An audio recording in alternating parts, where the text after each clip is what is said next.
बिस्मिल्लाहिर्रहमानिर्रहीम, अस्सलाम वालेकुम, वेलकम टू क्विक रिव्यू।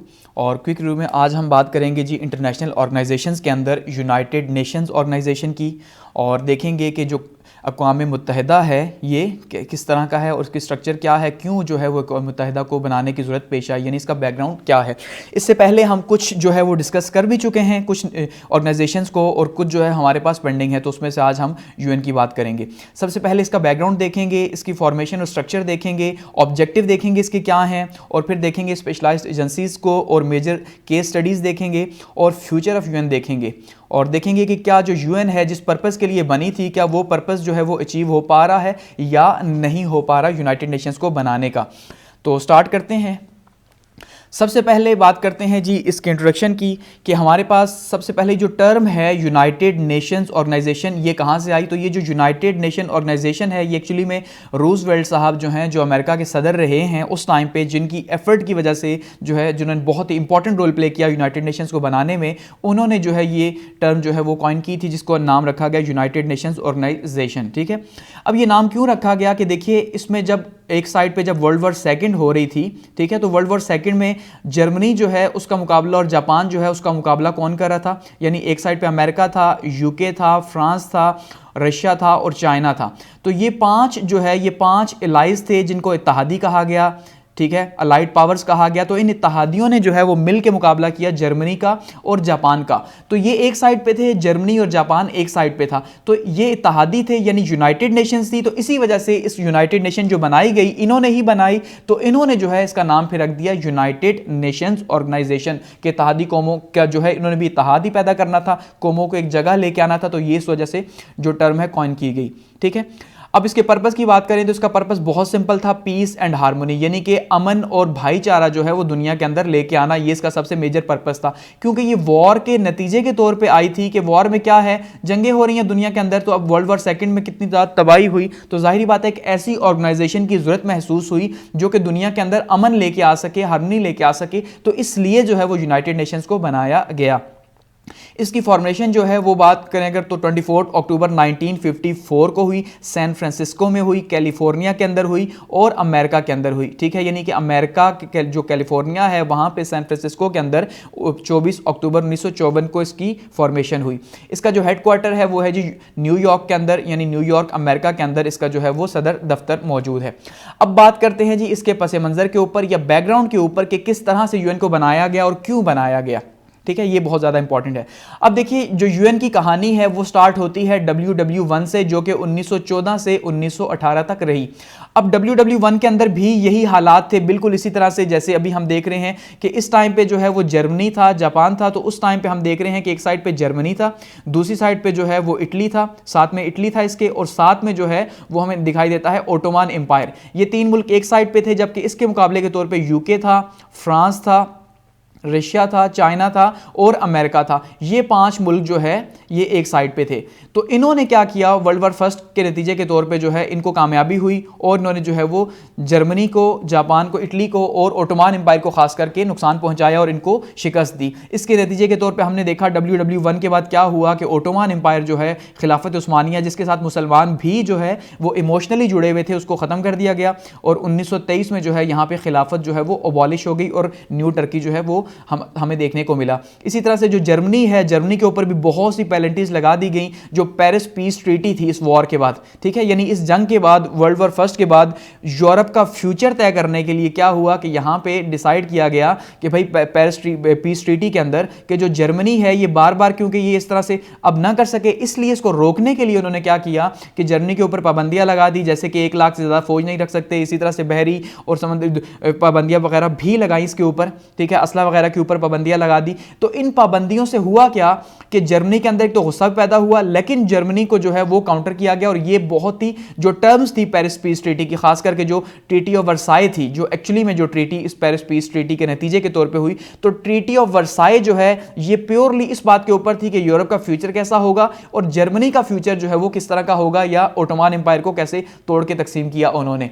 तो इसमें जर्मनी को काफी ज्यादा तज़हीक का सामना करना पड़ा, यानी बहुत ज्यादा जो ऐसी टर्म्स टर्म्स डाली गई जो जर्मनी को बहुत ज़्यादा शर्मिंदा किया, जिन टर्म्स ने, क्योंकि जर्मनी तो वॉर उसने स्टार्ट की थी, काफ़ी पावरफुल था, लेकिन जब हारा तो उसके बाद जो है उसके ऊपर सारी पेनल्टीज डाल दी गई इस वर्साई ट्रीटी के नतीजे के तौर पे, जो कि 28 जून 1919 को जो है वो साइन हुई। ठीक है, और ये किसने साइन की जी? अलाइज ने साइन की, और बीच में जर्मनी और ओटोमान एम्पायर साथ में शामिल थे।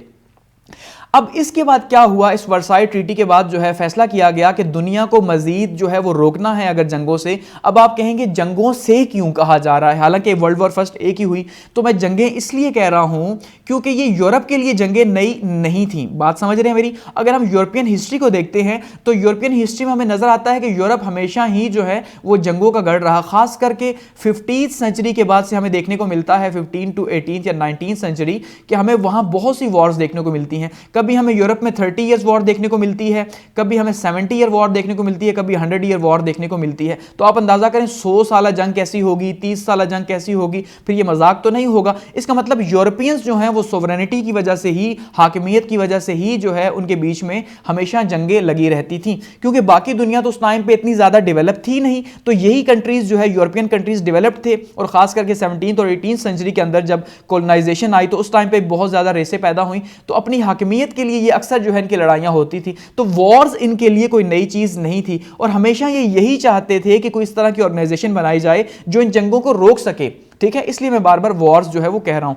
तो यहां पे जो लीग्स ऑफ नेशन है, यानी ये वर्साई ट्रीटी थी, इसी में यह तय किया गया कि हमें एक ऐसा इदारा बनाना चाहिए, एक ऐसी ऑर्गेनाइजेशन बनानी चाहिए जो कि दुनिया में जंगों को रोक सके, या खास करके यूरोप के अंदर जंगों को रोक सके, क्योंकि दुनिया में तो प्रॉब्लम था नहीं, यूरोप के अंदर ही सारा का सारा प्रॉब्लम था। तो इसके नतीजे के तौर पे लीग्स ऑफ नेशन जो है वो बनाई गई, और लीग्स ऑफ नेशन को जनवरी 10, 1920 को जो है पेरिस पीस कॉन्फ्रेंस के नतीजे के तौर पे जो है यहां पे या वर्साई ट्रीटी के नतीजे के तौर पे बनाया गया, जिसका पर्पस क्या था लीग्स ऑफ नेशन का, कि भाई दुनिया के अंदर जंगों को रोका जाए। ठीक है, अब इसके अंदर ब्रिटेन था, फ्रांस था, और यूनाइटेड स्टेट्स और इटली था। ठीक है, यानी कि ये लीग्स ऑफ नेशन के अंदर जो बड़े बड़े मुल्क हैं उनकी बात कर रहा हूं, बाकी भी और भी मुल्क शामिल थे। इसमें वुडरो विल्सन साहब जो थे, जो कि वर्ल्ड वॉर फर्स्ट के अंदर जो है वो अमेरिका के सदर रहे, इन्होंने बहुत ज़्यादा अहम रोल प्ले किया लीग्स ऑफ नेशन में। गो के अनफॉर्चुनेटली कि अमेरिका खुद जो है वो इसका, एक तो वर्ल्ड वॉर फर्स्ट का पार्ट बाद में बना, ठीक है, पहले नहीं बना, दूसरा जो है फिर अमेरिका रोल प्ले नहीं कर सका। ये अमेरिकन हिस्ट्री के अंदर ऑलरेडी मैं आपको बता चुका हूं कि वुडरो विल्सन ने कहा था वहां पे अपनी कांग्रेस में खड़े होकर, क्योंकि कांग्रेस ये नहीं चाहती थी कि वो भी जो है वो लीग्स ऑफ नेशन का हिस्सा बने, क्योंकि अमेरिका को इंटरनली जो है बहुत से प्रॉब्लम्स का सामना था। तो वो चाहती थी कांग्रेस के इंटरनली अमेरिका अपने मामलात को देखे, ना कि बाहर दुनिया का हाकिम बने। तो वुडरो विल्सन साहब ने उस टाइम पे कांग्रेस को कहा था कि आपने दुनिया की हुक्मरानी का एक बहुत अच्छा मौका हाथ से जाने दिया। तो उनका दुख था, क्योंकि उन्होंने बहुत ज्यादा एफर्ट्स की थी, और उन्हीं की एफर्ट्स की वजह से पेरिस पीस ट्रीटी हुई और लीग्स ऑफ नेशन बनी, लेकिन फिर वही जो है वो इसके अंदर पार्ट प्ले नहीं कर सके। ठीक है, तो इस वजह से फिर ये पार्ट यहाँ पे इनका हिस्सा नहीं बन सके। तो इसका हेडक्वार्टर जो था वो जुनेवा के अंदर था, स्विट्जरलैंड के अंदर, लीग्स ऑफ नेशन का। तो लीग्स के जो गोल्स थे, अगर उसकी बात की जाए कि लीग को क्यों बनाया गया, तो उसमें सबसे पहला जो गोल था, अगर हम उसकी बात करें तो वो डिसआर्ममेंट था। जैसे मैंने कहा कि जर्मनी को या इटली को जो है या ओटोमन एम्पायर को तोड़ दिया गया, उनकी फौजी पावर जो है उसको खत्म कर दिया गया, ताकि दोबारा से ऐसे हालात न बन सकें। उसके बाद हमने देखा कि इनका पर्पस क्या था, कि वॉर जो है उसको रोका जाए, कलेक्टिव सिक्योरिटी जो है उसको बढ़ाया जाए, कलेक्टिव सिक्योरिटी को बढ़ाया जाए और वॉर्स को रोका जाए। उसके बाद हम देखते हैं इसका पर्पस क्या था, सेटिंग डिस्प्यूट्स, यानी कि आपसी जो मामलात हैं जिसकी वजह से वॉर्स होती हैं उनको हम बातचीत से हल करें, बजाय इसके कि हम लड़ाई करें। ठीक है, यानी कि डिप्लोमेसी के थ्रू जो है, निगोशिएशंस और डिप्लोमेसी के थ्रू जो है वो ग्लोबल वॉरफेयर को खत्म किया जाए, और दुनिया में हार्मोनी को, या यूरोप के अंदर खास करके जो हार्मोनी है वहां पर जरूरत थी उसको इंक्रीज किया जाए। तो ये इसके कुछ पर्पस थे लीग के। लेकिन हुआ क्या कि तकरीबन को 20 साल बाद यानी 1939 के अंदर दोबारा से वर्ल्ड वॉर सेकंड शुरू हो गई, जो 1945 तक चली। सो हम ये कह सकते हैं कि जो लीग ऑफ नेशन थी ये क्या हो गया, ये फेल हो गई, यानी जिस पर्पस के लिए बनाई थी वो पर्पस अचीव नहीं कर सकी, और नतीजे के तौर पे ये फेल हो गई। अब इसके फेलियर के बहुत से कॉजेस थे, जिसमें हम सबसे मेजर कॉज की बात करते हैं तो उसमें एक तो इसमें डिसीजन लेना काफी ज्यादा मुश्किल था, क्योंकि अकेले डिसीजन लेना पॉसिबल नहीं था, बल्कि सबको मिला के पॉसिबल लेना था।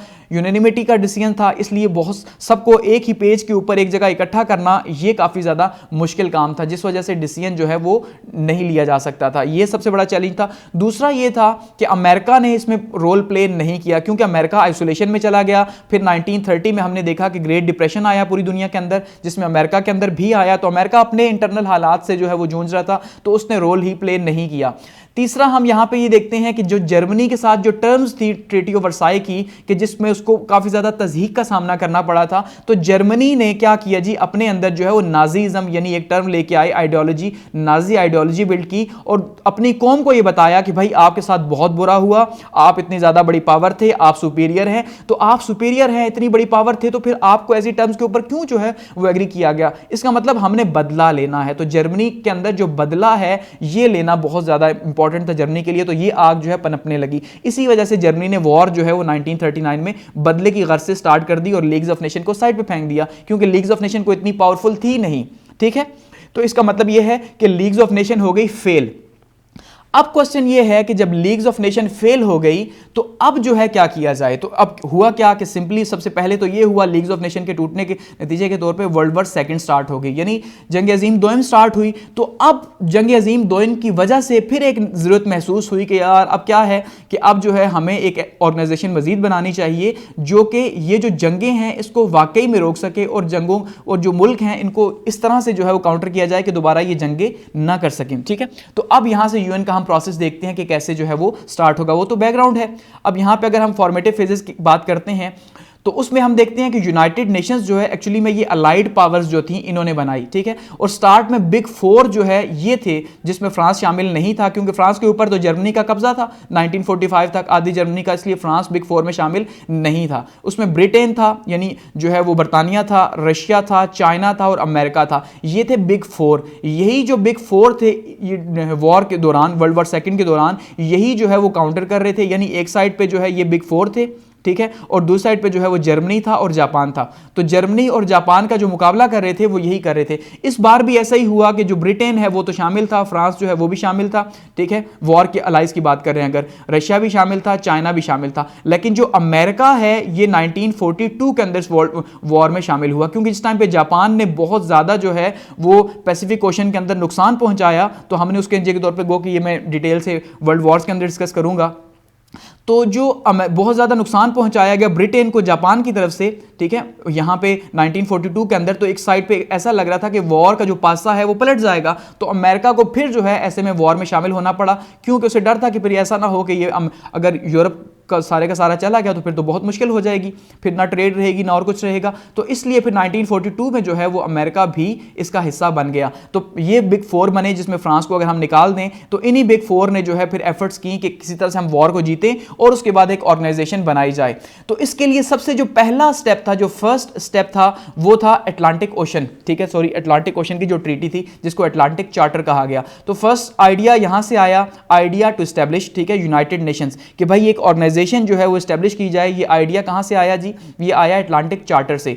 अटलांटिक चार्टर क्या था? 12 जून 1941 को जो है ये बहरे ओकियानूस के ऊपर जो है वो साइन हुआ, यानी ये एक ऐसा चार्टर था जो कि समंदर के अंदर जो है वो साइन हुआ। समंदर के अंदर जो बहरी बेड़े होते हैं, ठीक है, क्योंकि वॉर लगी हुई थी, तो बहरी बेड़े जो थे, उस बहरी बेड़े के ऊपर यहां पे हमें एक साइड पे रूजवेल्ट दिखाई दे रहे हैं और दूसरी साइड पे जो है वो विंस्टन चर्चिल दिखाई दे रहे हैं, यानी यूके के बीच में और यूएस के बीच में ये चार्टर साइन हुआ, जिसपे इस बात के ऊपर इत्तेफाक किया गया कि हमें ये जो जंग है ये मिल के लड़नी चाहिए, सबसे पहली बात।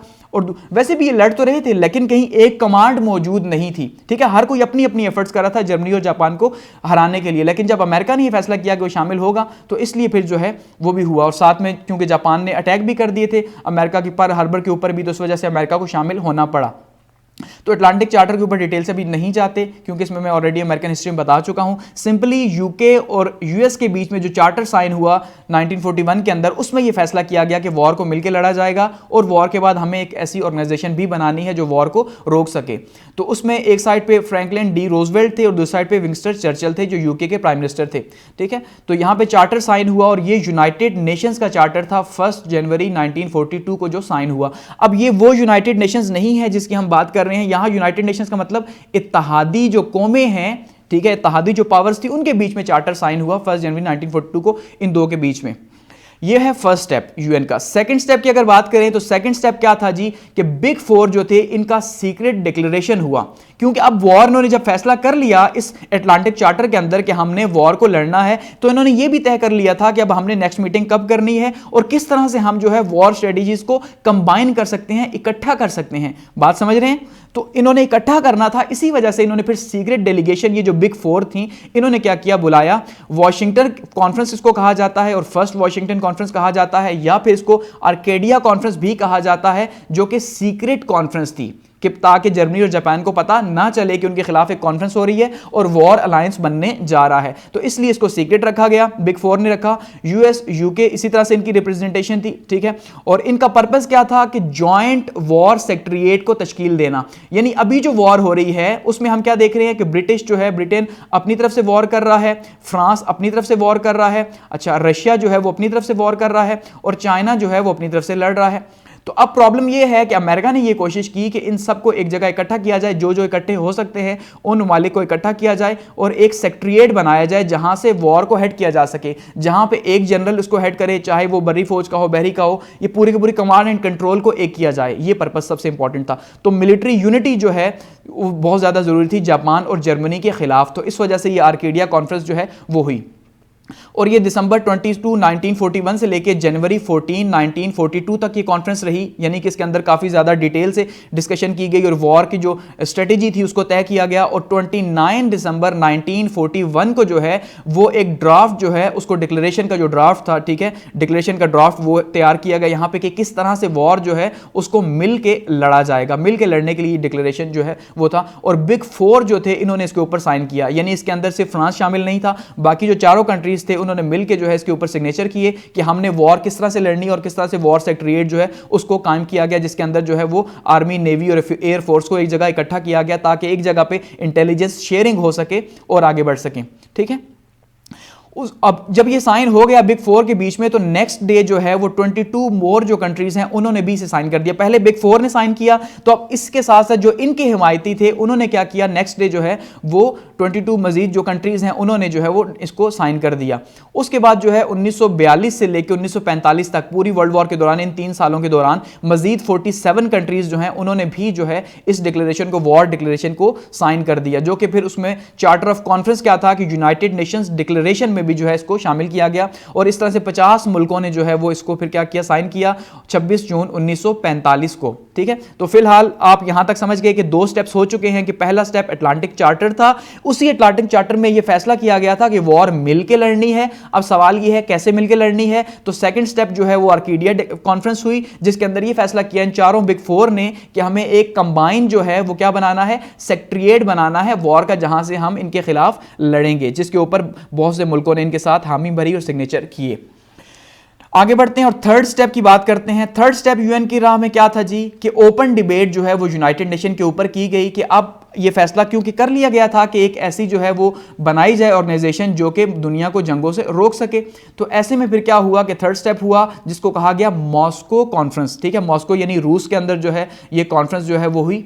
तो उस टाइम पे ये कॉन्फ्रेंस हुई जी 18 अक्टूबर से लेके नवंबर 11 1943 तक 1943 में हुई, जब ये 3 बड़े जो है मॉस्को के अंदर मिले।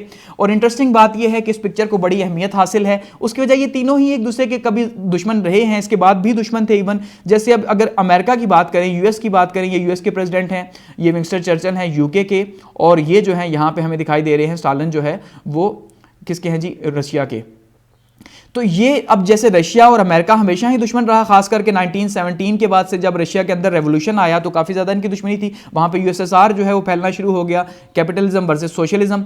लेकिन इसी तरह से इससे पहले जो है वो यूके से अमेरिका ने आज़ादी हासिल की थी, तो यूके और अमेरिका की भी आपस में नहीं लगती थी। लेकिन अब जो है इस जंग ने इन तीनों को एक साथ मिला दिया और एक इकट्ठा जो है एक जगह बिठा दिया। तो मॉस्को कॉन्फ्रेंस हुई, ये तीसरा स्टेप था जिसके अंदर जो है वो दुनिया के फ्यूचर को तय किया गया। तो ये 4 मॉस्को कॉन्फ्रेंसेस थी, ठीक है जी। 4 मॉस्को डिक्लेरेशंस थे, यानी इसके अंदर कॉन्फ्रेंस एक ही थी, 4 डिक्लेरेशंस थे जिसमें ओपन अनाउंसमेंट की गई यूनाइटेड नेशंस के बनाने की कि भाई हमें वॉर के बाद एक यूनाइटेड नेशन ऑर्गेनाइजेशन बनानी है जो कि दोबारा से दुनिया के अंदर जो जंगें हैं इनको रोक सके, ठीक है। जंगों को रोकने के लिए 4 डिक्लेरेशन हुई, ये थर्ड स्टेप था। उसके बाद नंबर 4 स्टेप की अगर बात करें तो वो थी डिप्लोमेटिक मीटिंग्स, कि अब सवाल ये है बनानी तो है लेकिन कैसे कि ऐसी ऑर्गेनाइजेशन जो वॉर्स को भी रोके, पहले भी एक बनाई और वो फेल हो गई, तो अब ये क्या गारंटी है कि ये बनाएंगे तो पास होगी? इसका मतलब काफ़ी ज़्यादा इसके लिए मेहनत करनी पड़ेगी। तो फिर डिप्लोमेटिक मीटिंग्स का होना बहुत ज़्यादा ज़रूरी था। तो नई डिप्लोमेटिक मीटिंग जो है वो तेहरान में हुई, ईरान के अंदर, जिसमें बिग 3 शामिल थे। यही जो बिग 3 हैं ये शामिल थे इसमें। एक्चुअली में जो तेहरान मीटिंग थी वो एक तो इसलिए हुई थी कि जो ग्रेट गेम थी, जो पहले मैं अफगानिस्तान की हिस्ट्री के अंदर ग्रेट गेम का जिक्र कर चुका हूं, क्योंकि अफगानिस्तान की हिस्ट्री में हमने देखा कि एक साइड पे जो है वो ब्रिटिशर्स थे और दूसरी साइड पे हमने देखा कि वो रशियंस थे। तो बीच में जो है वो ईरान और अफगानिस्तान काफ़ी ज़्यादा इनको क्राइसिस का सामना करना पड़ा, क्योंकि दोनों ही जो है वो इस खौफ में थे कहीं जो है वो रशियन के ऊपर अटैक ना कर दे। तो रशिया समझता था कि ब्रिटेन उनके ऊपर अटैक ना करे, तो इसलिए उन्होंने जो है प्रॉक्सी के तौर पे ईरान और अफगानिस्तान को यूज़ किया। तो इस वजह से वो ग्रेट गेम का हिस्सा था। तो इसी वजह से जो रशिया है वो ईरान के अंदर दाखिल हो गया। तो इसके ऊपर जो है फिर ईरान ने अमेरिका से बात की कि भाई आप जो है हमें इनसे निकालें, क्योंकि उस टाइम पे ईरान बहुत ज़्यादा क्लोज था अमेरिका के। तो इसलिए यहाँ पे मीटिंग हुई थी और इस मीटिंग के अंदर फिर रशिया को वहाँ से वापस किया गया और रशिया और यूके के बीच में यहाँ पे जो है वो एग्रीमेंट भी साइन हुआ कि उन्होंने अब ईरान को जो है वो फ्री छोड़ना है, ईरान के ऊपर कोई इशू नहीं होगा जो पिछले इतने सालों से चला आ रहा था। तो ये तेहरान डिक्लेरेशन या तेहरान कॉन्फ्रेंस जो थी ये 28 नवंबर से लेके दिसंबर 1 1943 के बीच में हुई और दोबारा से ये तीन बड़े मिले और इन्होंने दुनिया को जो है दुनिया का फ्यूचर तय करने के लिए यहाँ पे कि भाई अब जब वॉर ख़त्म होगी तो वॉर ख़त्म होने के बाद हम किस तरह से ऑर्गेनाइजेशन को जो है वो स्ट्रक्चर करेंगे। और यहाँ पे ईरान और तुर्की जो है उनका भी रोल जो है वो देखा गया कि वॉर के बाद इनका जो रोल है वो कैसा होगा और किस तरह से ये रोल प्ले करेंगे। ठीक है, तो ये यहाँ पे एक 4th स्टेप हम इसे कह सकते हैं। उसके बाद नंबर 5th स्टेप क्या था कि सेटिंग एसओपीज के स्टैंडर्ड ऑफ प्रोसीजर्स क्या होंगे कि भाई जो अक़वाम मुत्तहिदा बनेगी, ठीक है, वो अक़वाम मुत्तहिदा कैसे बनेगी और वो काम कैसे करेगी, अपने फंक्शंस कैसे करेगी। ठीक है, तो वो बहुत ज़्यादा अहम था, जिसके अंदर एम्स, स्ट्रक्चर और फंक्शन जो है ये तय करने थे। तो इसमें जो है वो डम्बरटोन ऑकस जो है ये कॉन्फ्रेंस हुई यहाँ पे और इसी का दूसरा नाम जो है वो Washington conversation on international peace and security है। ठीक है, इसमें जो है ये तकरीबन जो है वो 20 एक दिन चली तकरीबन ये। ठीक है, और इसके अंदर जो है ये फैसला किया गया या एसओपीज तय किए गए कि किन एसओपीज के तहत जो है वो यूएन काम करेगा। ठीक है, इस कॉन्फ्रेंस के अंदर डम्बरटोन ऑका कॉन्फ्रेंस जो है ये वाशिंगटन की जो कॉन्फ्रेंस थी उसके अंदर जो है वो कन्वर्सेशन के अंदर फैसला किया गया। तो ये 5th स्टेप था जो कि बहुत इंपॉर्टेंट था। इसका मतलब यहां तक तो ये जो डेलीगेशंस थी या बातें हो रही थी, लेकिन यहां से अब उन बातों को कन्वर्ट किया गया या कन्वर्ट करने की कोशिश की गई एक स्ट्रक्चर की शक्ल में। और ये क्योंकि उस टाइम पे हुआ जिस टाइम पे वॉर भी अपने इख्तितामी मराहिल की तरफ बढ़ रही थी 1944 के अंदर। उसके बाद 6th स्टेप आता है या सेकंड लास्ट स्टेप है, हम इसे कह सकते हैं कि पोस्ट वॉर डिसीजन, कि अब जब वर्ल्ड वॉर सेकंड जो है वो हो गई खत्म। ठीक है, वर्ल्ड वॉर सेकंड खत्म हुई और खत्म हुई तो कौन जीता? इत्तहादी जो है वो जीत गए और जर्मनी को जो है वो हो गई शिकस्त। जर्मनी और जापान जो है उसको शिकस्त हो गई और इत्तहादी जीत गए। तो अब ये जितनी भी मीटिंग्स वॉर के दौरान हुई थी और इनकी कंबाइन कोशिशों के नतीजे के तौर पे ही वॉर जीते, अदरवाइज ये वॉर न जीत सकते वर्ल्ड वॉर सेकंड। तो ये जो कंबाइन जो एफर्ट्स थी उसके नतीजे के तौर पे जीत गए। तो अब ये टाइम था फैसला करने का कि हमने जो इतने मीटिंग्स की हैं इतनी हाई लेवल की, अब वो मीटिंग्स ये तय करेंगी कि हमने किस तरह का स्ट्रक्चर बनाना है। तो ये पोस्ट वर्ल्ड वॉर सेकंड जो है डिस्कशंस थी और इसमें खास करके जो याल्टा कॉन्फ्रेंस है जो कि जिसको माना जाता है कि यूएन जो है वो इसी डिक्लेरेशन के तहत बना, याल्टा कॉन्फ्रेंस के तहत समटाइम इसको माना जाता है, जो कि क्रीमिया का एक इलाका है। ठीक है, वहाँ पे जो है क्रीमिया उस टाइम पे जो आज क्रीमिया और आप देख रहे हैं एक साइड पे क्रीमिया है, ठीक है, यूक्रेन खास करके जिस क्रीमिया यूक्रेन का हिस्सा है, तो यूक्रेन और इस साइड पे जो है वो रशिया है, रूस। तो इसके बीच में आप देख रहे हैं कि एक लड़ाई झगड़ा भी लगा हुआ है और हम ये कह रहे हैं कि भाई शायद किसी टाइम पे भी वर्ल्ड वॉर यहाँ पे स्टार्ट हो सकती है, एक 3rd वर्ल्ड वॉर स्टार्ट हो सकती है, क्योंकि बॉर्डर के ऊपर रशिया ने 1 लाख से ज़्यादा फौज यहाँ पे रखी हुई है। तो चलिए उस साइड अभी नहीं जाते, लेकिन ये उस टाइम पे क्रीमिया जो है वो किसका इलाका था? रशिया का ही, यूएसएसआर का ही हिस्सा था। तो यहाँ पे 4 से लेके 11 फरवरी 1945 के बीच में जो है ये याल्टा कॉन्फ्रेंस हुई। ठीक है, तो ये जो याल्टा कॉन्फ्रेंस हुई इसमें क्या फैसला किया गया कि रीस्टैब्लिशमेंट, ठीक है, क्या करना है, किसको रीस्टैब्लिश करना है? ये जो यूरोप है, जो वॉर टॉर्न कंट्री है, कि यूरोप की अब सत्यानाश हो गई। इस जो वॉर थी 6 साल की, एक तो वर्ल्ड वॉर फर्स्ट हुई, उसके बाद 20 सालों के बाद ये हो गई। तो इन 6 सालों में यूरोप के अंदर क्या था? हर साइड पे तबाही थी, बर्बादी थी, लाशें थी और बीमारियां थी। इतना ज़्यादा, अब 6 साल वॉर हुई है तो आप अंदाज़ा कर लें क्या हालात बने होंगे यूरोप के। तो इस यूरोप को दोबारा से इसके पांव पे खड़ा करना था, तो कैसे किया जाए? इसके लिए याल्टा कॉन्फ्रेंस हुई और साथ में यूएन के फ्यूचर के लिए हुई। ठीक है, तो 21 नेशंस जो हैं इन्होंने यूएन के चार्टर को मजीद यहां पे साइन किया 1 मार्च 1945 को, 1945 को जो है यहां पे इन्होंने जो है वो साइन किया। तो अब ये याल्टा कॉन्फ्रेंस एक्चुअली में जो है हम ये कह सकते हैं कि ये यूएन का एक एस्टेब्लिशमेंट का सबब बनी। अब फाइनल देखते हैं, फाइनल स्टेप क्या था। सेवंथ और फाइनल स्टेप जो हमारे पास आता है यूएन की फॉर्मेशन का, ठीक है जी, वो है जी फाइनल चार्टर तैयार करना, कि चार्टर ही वो एक्चुअल चीज़ है जो ये बताएगी, जिसको हम ये कह सकते हैं कि यूएन का आइन तैयार करना, कि भाई यूएन जो है ये अक़वाम मुत्तहिदा जो है ये एक्चुअली में काम कैसे करेगी, क्या क्या स्ट्रक्चर होगा, क्या क्या इसके ऑर्गन्स होंगे। तो उसमें जो है ये फाइनल स्टेप था और ये यूनाइटेड नेशन कॉन्फ्रेंस हुई। यूनाइटेड नेशन कॉन्फ्रेंस यानी कि जो इत्तेहादी जो कौमें थी जो सब की सब अब एक लाइन पर आ चुकी थी, उनकी ये कॉन्फ्रेंस हुई, ठीक है, यूएन को बनाने के लिए, जिसमें बिग 4 भी शामिल थे और फ्रांस भी अब शामिल हो गया। तो ये बिग 5 हो गए अब, ठीक है, क्योंकि फ्रांस पे जैसे मैंने कहा कि वर्ल्ड वॉर सेकंड के दौरान तो आधे फ्रांस के ऊपर जो इवन यहां तक कि पेरिस के ऊपर जो है वो कब्जा था, किसका जी, जर्मनी का। तो इसलिए वो तो बिग 4 में शामिल नहीं था, लेकिन जब वो पेरिस खाली हो गया, उसको शिकस्त हो गई जर्मनी को, तो अब फ्रांस जो है वो बिग 4 का हिस्सा बना और इस तरह ये बिग 4 बिग 5 बन गया, ठीक है। और यही बिग 5 है जिनके पास इस टाइम पे वीटो पावर भी है, ठीक है। तो ये भी थे और साथ में जो है इस कॉन्फ्रेंस को ये 1 मार्च 1945 को हुई सैन फ्रांसिस्को के अंदर और 50 कंट्रीज जो है इसमें शामिल थे। 2 माह इसके ऊपर वर्किंग की गई, किसके ऊपर, चार्टर के ऊपर वर्किंग की गई और फाइनल ड्राफ्ट जो है वो साइन हुआ जी 26 जून 1945 को। और इस तरह से 24 अक्टूबर 1945 को इसने फंक्शन करना स्टार्ट किया, या इसकी जो है वो बुनियाद रख दी गई, किसकी, यूनाइटेड नेशंस की, और 50 कंट्रीज ने इसके ऊपर स्टार्ट में जो है वो सिग्नेचर किए। इस तरह इसका हम ये कह सकते हैं कि 1945 में जो है वो क्या हुआ जी कि 50 मुल्कों के साइन हुए जब, ठीक है, 24 अक्टूबर को, और उसको फाइनल किया गया। तो उसके बाद यूनाइटेड नेशंस जो है उसकी बुनियाद रख दी गई और यूएन बन गया। तो ये सारा प्रोसेस था अभी तक का कि यूएन कैसे बना या किस तरह उसकी तश्कील हुई, ठीक है। अब सवाल ये है कि उसका स्ट्रक्चर जो है वो क्या है, कि बन तो गया, अब बना क्यों बना, अब क्यों बना, इसका मतलब क्यों का हमें जवाब तब मिलेगा जब हमें इसके पर्पस पता होंगे या ऑब्जेक्टिव्स पता होंगे, किन ऑब्जेक्टिव्स के लिए बना। तो यूएन के एम्स और ऑब्जेक्टिव्स देखते हैं कि क्या थे। अच्छा, 4 मेन ऑब्जेक्टिव्स हैं यूएन ने जो अपनी वेबसाइट पे दिए हुए हैं कि भाई इसके जो 4 मेन ऑब्जेक्टिव्स हैं वो क्या हैं। सबसे पहला ऑब्जेक्टिव यूएन का था to keep peace throughout the world, कि पूरी की पूरी दुनिया जो है उसके अंदर अमन को कायम रखना, ये सबसे पहला पर्पस है क्योंकि जंग के नतीजे के तौर पे बनी। दूसरा जो पर्पस है to develop friendly relations among nations, कि जो कौमें हैं इन कौमों के बीच में, तमाम कौमों के बीच में दोस्ताना ताल्लुकात को कायम करना। नंबर 3 पे to help nations work together, इकट्ठे मिलकर काम करना, to improve the lives of poor people, गरीबों की जिंदगियों को बेहतर करना, ठीक है, कंकर हंगर, भूख को फतह करना या भूख को कम करना, और डिजीज और इलिटरेसी जो है इसके खिलाफ लड़ना, to encourage respect of each other, एक दूसरे के लिए मोहब्बत पैदा करना, और राइट एंड फ्रीडम जो है इसको प्रमोट करना, ठीक है। यानी कि हर मुल्क की जो फ्रीडम है उसका ख्याल करना, भूख और गुर्बत को जो है वो खत्म करना, पूरी की पूरी दुनिया से जहालत जो है इसको खत्म करना। तो ये इसके ऑब्जेक्टिव्स थे मेन, और एक दूसरे के साथ मिलजुल के काम करना। और नंबर 4 पे हम देखते हैं G to be a centre of harmonizing the actions of nations to achieve these goals, कि भाई अब ये गोल्स अचीव कैसे होंगे, किस तरह से इन टारगेट्स को जो है वो अचीव किया जाएगा। तो इन टारगेट्स को अचीव करने का एक ही तरीका है कि सारी की सारी कौमें जो हैं उनके बीच में जो है वो भाईचारा पैदा किया जाए। तो भाईचारे के थ्रू जो है वो क्या होगा जी, ये सारे के सारे एफर्ट्स पूरी होंगे। तो ये 4 जो है मेन ऑब्जेक्टिव्स हैं यूएन के, जिसके लिए ये बनाई गई थी।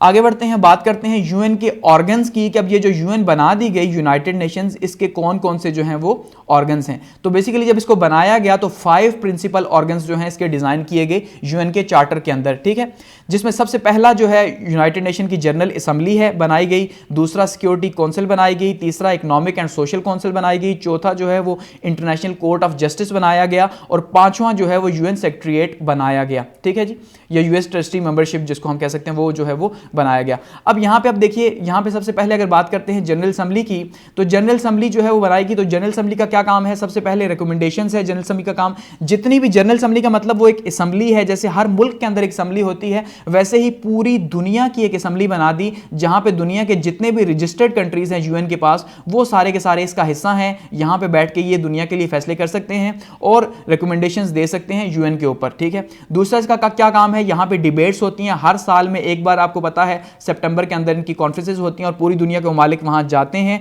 और वहाँ जाके डिबेट्स करते हैं और इंटरनेशनल इश्यूज़ को हाईलाइट करते हैं। यहाँ पे हर मुल्क की रिप्रेजेंटेशन है, जो जो मुल्क यूएन के पास रजिस्टर्ड है उनकी रिप्रेजेंटेशन मौजूद है, वहाँ पे उनके नुमाइंदे मौजूद हैं। और नंबर 4 पे क्या है जी, इलेक्ट नॉन परमानेंट मेंबर्स, जितने भी सिक्योरिटी काउंसिल के नॉन परमानेंट मेंबर्स होते हैं उनको इलेक्ट करना भी जो है वो इसका काम है। तो ये बेसिक जो है फंक्शंस हैं, 4 फंक्शंस हम कह सकते हैं जनरल असेंबली के जो बनाया गया। दूसरे नंबर पे है सिक्योरिटी काउंसिल। तो सिक्योरिटी काउंसिल का क्या पर्पस है जी, यहाँ पे सिक्योरिटी काउंसिल का पर्पस ये है कि मेंटेन करना किसको, इंटरनेशनल पीस को और इंटरनेशनल सिक्योरिटी को मेंटेन करना। यानी जितने भी पीस एग्रीमेंट्स हैं वो सारे के सारे इसके अंडर आएंगे कि पीस एग्रीमेंट, जैसे ईरान का पीस एग्रीमेंट हुआ कि भाई आप एटमी हथियार नहीं बनाएंगे, तो वो इसके अंडर आया। ठीक है, इस तरह से पीस डील जितनी है, इस तरह से दुनिया की सिक्योरिटी का जो इशू है, किसी मुल्क के साथ जंग करनी है नहीं करनी, क्यों करनी है, तो ये सारे के सारे फैसले सिक्योरिटी काउंसिल के अंदर होते हैं। ठीक है, नंबर 3 पे है इकोनॉमिक एंड सोशल काउंसिल। जितने भी इकोनॉमिक अफेयर्स हैं, माशी अफेयर्स हैं या जितने भी मुआशरती हैं, वो सारे के सारे इस काउंसिल के अंदर डील होंगे। जिसमें सबसे पहले नंबर पे है कॉपरेशन। ठीक है, कॉपरेशन किसके बीच में, स्टेट्स के बीच में, यानी कि कौमें जो हैं उनके बीच में कॉपरेशन जो मेन पर्पस है इसका। दूसरा इकोनॉमिक जो है, इसका सारे का सारा पर्पस है पूरी दुनिया की इकोनॉमी को देखना, उसको डील करना और उनके ऊपर हेल्प करना। तीसरा सोशल मैटर्स जितने भी हैं दुनिया के, उनके ऊपर बातचीत करना, जिसमें गुर्बत है, जहालत है, बेरोजगारी है, महंगाई है, इनके ऊपर या हेल्थ के ऊपर बात करना। एजुकेशन इसके जुमरे में आता है, इसके ऊपर बात करना, हेल्थ के ऊपर बात करना या फूड सिक्योरिटी के ऊपर बात करना। ये सारे जो प्रोग्राम्स हैं ये इकोनॉमिक एंड सोशल काउंसिल के जुमरे में आते हैं। नंबर 4 पे है यहाँ पे हमारे पास ये international court of justice. International court of justice क्या है जी, यहाँ पे हमारे पास इंटरनेशनल कोर्ट ऑफ जस्टिस में हमारे पास आता है, सबसे पहले इसका काम है जी डिस्प्यूट बिटवीन नेशंस स्टेट्स, यानी कि जो दुनिया के मुल्क हैं उनके बीच में जितने भी लड़ाई झगड़े हैं उनको खत्म करना। यहाँ पे इसका सबसे बेसिक काम है, क्योंकि कोर्ट ऑफ जस्टिस है। अब एक मुल्क का दूसरे मुल्क से प्रॉब्लम होगा तो वो कैसे डील करेगा, वो इंटरनेशनली डील होगा इसी कोर्ट के अंदर। ठीक है, इसी तरह से दूसरा काम क्या है, इंटरप्रिटेशन ऑफ इंटरनेशनल लॉज, के जो बैनुल-अक़वामी कवानीन हैं उन कवानीन को, बैनुल-अक़वामी कवानीन को इंटरप्रेट करना और बताना कि भाई बैनुल-अक़वामी कवानीन जो है वो किस तरह से काम करते हैं।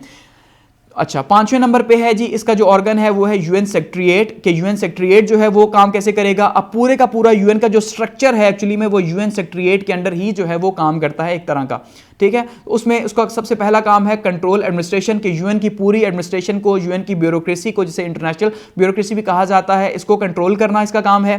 नंबर 2 इसका काम है यूएन जो ऑफिसेज हैं उनको हैंडल करना, जितने भी यूएन की सब डिवीजन्स हैं, ऑफिसेज हैं, उनको सेक्रेटेरिएट हैंडल करता है। और management of UN affairs and जो इसके जितने भी इवेंट्स वगैरह होते हैं, मैनेजमेंट होती है, वो सारे का सारा यूएन सेक्रेटेरिएट ही करता है। ठीक है, अच्छा ये नंबर 6 पे जो है इसका एक ऑर्गन है जो कि अब इस टाइम पे फिलहाल काम नहीं कर रहा, वो है यूएन ट्रस्टीशिप काउंसिल। ये जब 1945 में जब यूएन बनाया गया था, ठीक है, बनाई गई थी, तो उस टाइम पे ये ऑर्गन मौजूद था, लेकिन 1994 से अब ये फंक्शनल नहीं है। और ये क्यों बनाई गई थी, उस टाइम पे तकरीबन 16 के करीब जो है वो टेरिटरीज थी जो कि अफ्रीका के अंदर थी, जिनके बारे में ख्याल था कि वो अपने आप को मैनेज नहीं कर सकती, अपने आप को नहीं चला सकती, तो उनको ये कहा गया था कि यूएन के इस इदारे के तहत जो ट्रस्टीशिप है इसके तहत चलाया जाएगा। लेकिन इसमें आखिरी मुल्क जो है वो 1994 में भी आज़ाद हो गया, तो अब इसमें कोई भी नहीं, इसलिए ये डिसफंक्शनल है, ये काम नहीं कर रहा। तो ये 5 इदारे ही जो है वो काम कर रहे हैं। तो ये क्या है, बेसिक ऑर्गन्स हैं जो स्ट्रक्चर है यूएन का।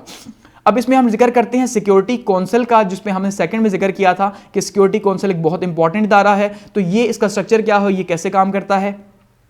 एक्चुअली में हम ये कह सकते हैं कि जो सिक्योरिटी काउंसिल है ये मोस्ट पावरफुल इंस्टीट्यूशन है दुनिया का, कि दुनिया के जितने भी इंपॉर्टेंट फैसले हैं वो सारे के सारे सिक्योरिटी काउंसिल करता है, या यूं कहें सिक्योरिटी काउंसिल की आड़ में ही फैसले किए जाते हैं। यानी वो मुल्क, जैसे अब अगर अमेरिका है, अमेरिका को किसी भी मुल्क के खिलाफ अगर कुछ करना होगा तो अमेरिका सिक्योरिटी काउंसिल को यूज करेगा और सिक्योरिटी काउंसिल के थ्रू फैसला ले लेगा। ठीक है, तो दुनिया के सारे जो पावरफुल फैसले हैं वो सारे के सारे सिक्योरिटी काउंसिल के अंदर हैं। तो सिक्योरिटी काउंसिल के टोटल रुकन है जी 15, जिसमें जो 5 हैं वो परमानेंट मेंबर्स हैं। P5 वही P5 हैं जिनको हमने कहा था जो वॉर में जीते हुए थे, यानी कि उसमें यूएस है, रशिया है, चाइना है, यूके है और फ्रांस है। ठीक है, तो ये इन्होंने ही जो है वो यूनाइटेड नेशन बनाई थी, तो यही जो है 5 परमानेंट मेंबर्स हैं, क्योंकि इन्होंने बनाई थी इसलिए परमानेंट है।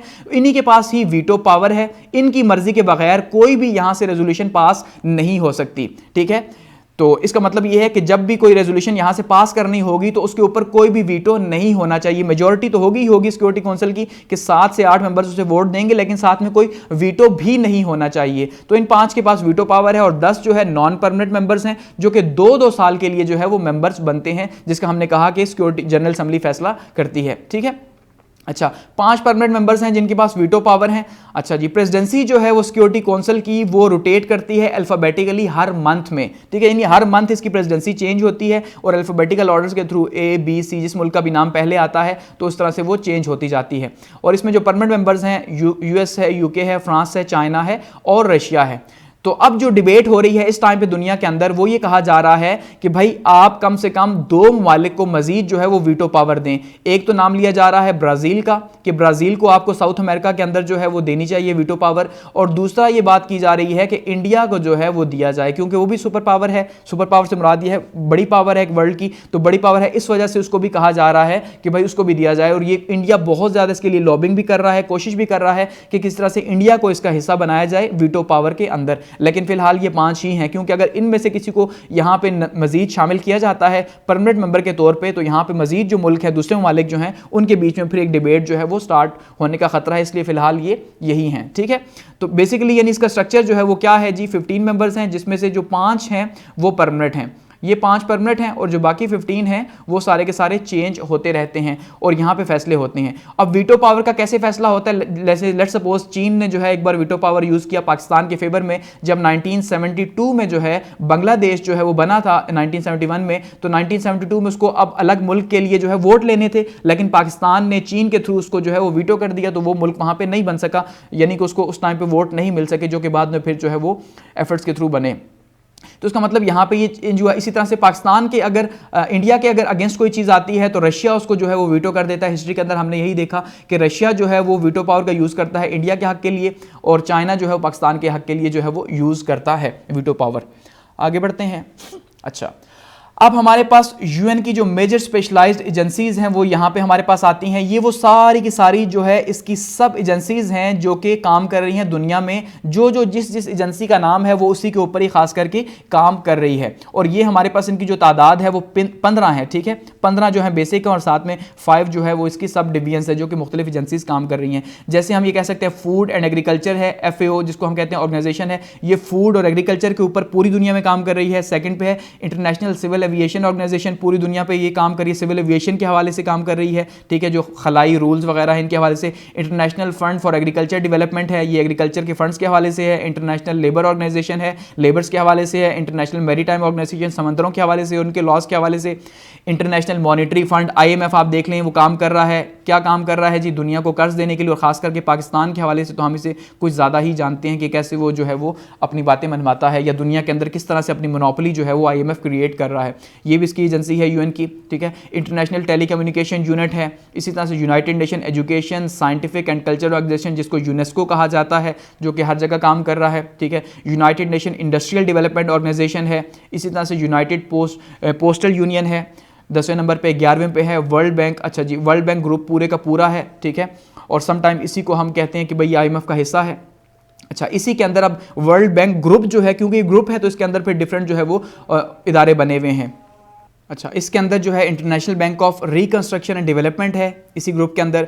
इंटरनेशनल फाइनेंस कॉर्पोरेशन है इसी के अंदर। इंटरनेशनल डेवलपमेंट एसोसिएशन है इसी के अंदर। ठीक है, नंबर 12 पे है वर्ल्ड हेल्थ ऑर्गेनाइजेशन जो कि इस टाइम पे सबसे ज़्यादा हमें एक्टिव नजर आती है। खास करके कोविड के टाइम पे हम ये देख रहे हैं कि सबसे ज़्यादा जो रोल है वो यही यूएन का इदारा प्ले कर रहा है, कि हम ये कह सकते हैं कि यूएन यहाँ पे इस लेवल के ऊपर कम से कम काम ज़रूर कर रहा है। 13 के ऊपर हमारे पास है जी वर्ल्ड इंटेलेक्चुअल प्रॉपर्टी ऑर्गेनाइजेशन। 14 पे है वर्ल्ड मेट्रोलॉजिकल ऑर्गेनाइजेशन। ठीक है, और 15 पे है world tourism organisation.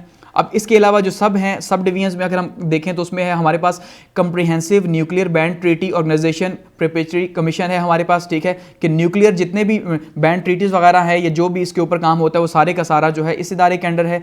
International atomic energy है। ठीक है, उस एजेंसी पूरे का पूरा जो एटॉमिक एनर्जी के हवाले से जो काम है वो इस इदारे के अंडर आ रहा है। इंटरनेशनल ऑर्गेनाइजेशन फॉर माइग्रेशन हैं, जितने भी माइग्रेशन हैं वो इस इदारे के अंडर हैं। Organization for Prohibition of Chemical Weapons, जो केमिकल वेपन्स को रोकना है वो इस इदारे के अंडर है। वर्ल्ड ट्रेड ऑर्गेनाइजेशन है, जितनी भी ऑर्गेनाइजेशन वगैरह जो रजिस्टर होती हैं ठीक है, वो इसी इदारे के अंडर होती हैं। तो ये मेजर जो हैं वो एजेंसीज हैं यूएन की, कि जो यूएन के अंडर जो है वो सारी की सारी काम कर रही हैं यूएन के अंदर, या मेजर ये ओवरऑल सारी की सारी एजेंसीज हैं।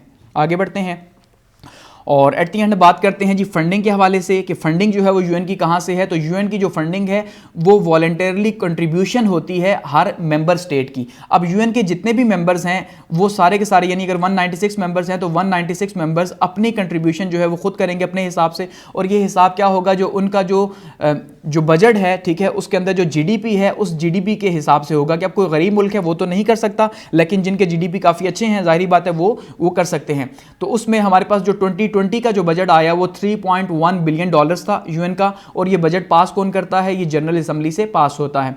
2019 से लेके 2021 तक की जो पीस कीपिंग जो मिशन है यूएन के, ठीक है, जिसका मकसद क्या है कि अमन को दुनिया में कायम रखना और इसके लिए काम करना। तो उसमें हम देखते हैं कि सबसे ज़्यादा जो कंट्रीब्यूशन है वो अमेरिका ने की 27.89%, उसके बाद चाइना ने की 15%, यानी बहुत ज़्यादा डिफरेंस है।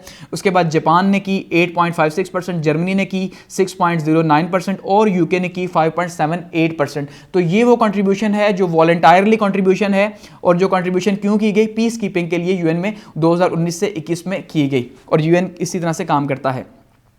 उसके बाद अगर बात करते हैं जी, अब सबसे इंपॉर्टेंट कि मेजर केसेस के हवाले से अगर देखें यूएन का रोल, तो वहां पे हम ये देखते हैं कि यूएन का रोल क्या वहां पे पॉजिटिव रहा, नेगेटिव रहा, और क्या वहां पे यूएन यानी अक़वाम मुत्तहिदा वहां पे पास हुआ या फेल। तो फिलहाल तक हम दो तरह की हमें डिवीजन नजर आती है यूएन के अंदर, ठीक है, दो तरह की डिवीजन। एक है स्ट्रेटेजिक डिवीजन। स्ट्रेटेजिक डिवीजन का मतलब यह है कि जहां पे भी जंगें हैं वहां पे यूएन अपना रोल प्ले करने में नाकाम रहा, मोस्टली, ठीक है, मोस्टली नाकाम रहा। गो कि जंगें रुकवाने में कामयाब जरूर हुआ, लेकिन वो उन कंट्रीज की अपनी विल थी जिस वजह से उन्होंने रोका। अदरवाइज हम अगर ये कहें कि सिर्फ यूएन ने रुकवाया तो ये शायद जो है वो गलत होगा। लेकिन जहां पे पीस कीपिंग के हवाले से अगर हम बात करते हैं, या बाकी जो प्रोजेक्ट्स हैं सोशो इकोनॉमिक के हवाले से, तो वहां पर हम ये देखते हैं कि वाकई में हम कह सकते हैं कि वहां पर यूएन का एक पॉजिटिव रोल हमें देखने को मिलता है। तो यानी कि वो जो एक्चुअल पर्पस था शायद उसमें अभी भी यूएन जो है वो उस तरह से कामयाब नहीं हो सका। लेट्स सपोज हम अगर कश्मीर इशू की बात करते हैं पाकिस्तान और इंडिया के बीच में, तो हम आज भी देखते हैं कि कश्मीर जो है वो उसी तरह से 1948 से लेके आज 2021 हो गई, लेकिन यूएन इसका कोई फैसला नहीं कर पाया पाकिस्तान और इंडिया के बीच का। यहां पे फेल है यूएन। पैलेस्टाइन इशू की बात करते हैं तो इवन पैलेस्टाइन को एक मुल्क ही नहीं मानता यूएन, एक आजाद मुल्क, जबकि उसी की सरजमीन के ऊपर इसराइल बना हुआ है और वो उसका मेंबर मुल्क है। तो आप मुझे बताएं कि यहां पे यूएन का रोल कहां पे है। और वो इसी तरह से आज भी वहां पे जो है वो लड़ाइयां हो रही हैं, वहां पे कोई रोल नहीं है। अफगानिस्तान इशू के ऊपर देखें आप, आज क्या रोल है, अफगानिस्तान को माना नहीं जा रहा, वहां पे कितने ज्यादा जो है वो चैलेंजेस हैं, वहां पे क्या रोल रहा, वहां पे फेल है यूएन का रोल। इसी तरह से इराक की इन्वेजन की यूएस ने 2004 के अंदर, वहां पे क्या रोल रहा, वो भी सिर्फ इस शक के ऊपर कि उनके पास एटमी हथियार हैं। तो यूएन ने कहां पे जो है वो रोल प्ले किया। मिडिल ईस्ट क्राइसिस के अंदर यूएन का रोल हमें बिल्कुल देखने को नहीं मिलता, ठीक है, वहां पे बड़ी पावर्स ही डिसीजन ले रही हैं। और अभी यूक्रेनियन क्राइसिस जो आप देख रहे हैं, इसके अंदर भी अभी तक हमें कोई मेजर स्टेटमेंट देखने को नहीं मिली, या यूएन की कोई मेजर एफर्ट देखने को नहीं मिली कि उन्होंने जो है वो रशिया को रोका हो, या यूक्रेन को रोका हो, या अमेरिका को जो है वो समझाया हो कि भाई आपने ऐसा नहीं करना। तो इसका मतलब जहां पे भी पावर है, ठीक है, वहां पे यूएन कहीं पे रोल प्ले नहीं कर रहा। यहां पे हमें दिखाई देता है माइट इज राइट, कि जिसकी लाठी उसकी भैंस। वही जो मुल्क हैं जो वीटो पावर रखते हैं वो आपस में ही लड़ रहे हैं, आपस में ही दुनिया को तकसीम किया हुआ है, और आपस में ही जो है आपस के ताल्लुकात में किसी को वो सामने नहीं रखते। अपने जो उनके मफादात हैं, ठीक है, जो पर्सनल इंटरेस्ट है उनके, उन्हीं को वो पूरा कर रहे हैं, दुनिया के इंटरेस्ट को कहीं पे नहीं देख रहे। तो वो इसी वजह से उनके पास वीटो पावर भी है शायद, क्योंकि वो उन्होंने बनाया यूएन। तो यूएन एक्चुअली में मोनोपोली है इन वीटो पावर्स की, P5 की। तो यही जो P5 हैं यही दुनिया के पीस को भी खराब कर रहे हैं। आप देखिए सबसे ज्यादा दुनिया के पीस को कौन खराब कर रहा है, अमेरिका। उसके बाद कौन खराब कर रहा है, रशिया, ठीक है। तो अमेरिका और रशिया सबसे बड़ा प्रॉब्लम है, हमेशा से ही अमेरिका और रशिया सबसे बड़ा प्रॉब्लम रहे हैं। और साथ में इनकी अगर सपोर्ट देखें तो हमें फ्रांस नजर आता है, यूके नजर आता है, ठीक है। तो इसका मतलब यह है कि कहीं पे भी पॉजिटिव रोल जो है वो प्ले हो ही नहीं रहा इन स्ट्रेटेजिक मामलात के अंदर। हाँ, जैसे सोशो इकोनॉमिक के अंदर अगर हम बात करें तो वहां पे जो है वो यूएन कहीं ना कहीं रोल प्ले कर रहा है। दुनिया की गुर्बत खत्म करने में, पॉवर्टी में, हेल्थ में, फूड में कहीं ना कहीं हमें दिखाई देता है कि यूएन रोल प्ले कर रहा है। खासकर क्लाइमेट चेंज के अंदर भी हम ये कह सकते हैं कि इसके जो गोल्स हैं उस पर काफी ज्यादा काम हुआ भी है, और यूएन ने यहाँ पे जो है क्लाइमेट चेंज के ऊपर काम किया है। तो यहाँ पे एक इसका पॉजिटिव रोल रहा है, क्लाइमेट चेंज के ऊपर अभी मुसलसल चल रहा है। मिलेनियम डेवलपमेंट गोल्स के अंदर यही पॉवर्टी है, हेल्थ है और फूड के इश्यूज हैं जिसको टारगेट दिया हुआ है यूएन ने कि भाई ये इसको कवर करेगा। कुछ तो 2015 के अंदर खत्म भी हो गए, जिसमें कुछ जो है वो कामयाबी यूएन को मिली भी है। ठीक है, तो यहां पे कुछ ना कुछ काम हो रहा है। वर्ल्ड फूड प्रोग्राम के अंदर हम देखते हैं कि कहीं ना कहीं यमन के अंदर काम हो रहा है, कहीं जो है वो शाम के अंदर काम हो, यानी कुछ ना कुछ ना होने से कुछ ना कुछ होना बेहतर है। Something is better than nothing, तो यहां पे कुछ ना कुछ हो रहा है। ठीक है, इसी तरह से माइग्रेशन के हवाले से इसका एक रोल रहा है, ये हम कह सकते हैं माइग्रेशन के हवाले से ये सपोर्ट करता है। ठीक है, अच्छा, वर्ल्ड हेल्थ के हवाले से हमने देखा, जैसे मैंने कहा कि कोविड के हवाले से जो है बहुत ज़्यादा काम किया यूएन ने, वैक्सीनेशन के हवाले से काम किया, गरीब मुल्कों को जो है वो फ्री वैक्सीनेशन की प्रोवाइड की, तो वहाँ पे उन्होंने काम किया। तो यहाँ पे सोशो जो इकोनॉमिक इश्यूज हैं यहाँ पे यूएन कामयाब है और काफ़ी ज़्यादा इसकी गुड एफर्ट्स हैं, लेकिन जहाँ पे वॉर है, जहाँ पे पावर है, वहाँ पे यूएन फिलहाल कंप्लीटली हमें फेल ही दिखाई देता है।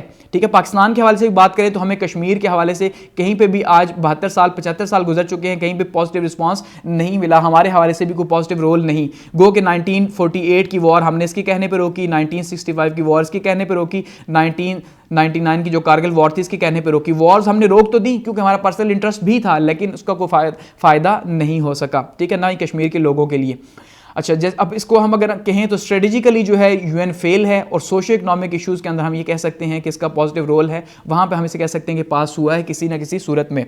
ठीक है, तो ये अब आप तक है कि आप यूएन के रोल को किस तरह से देखते हैं।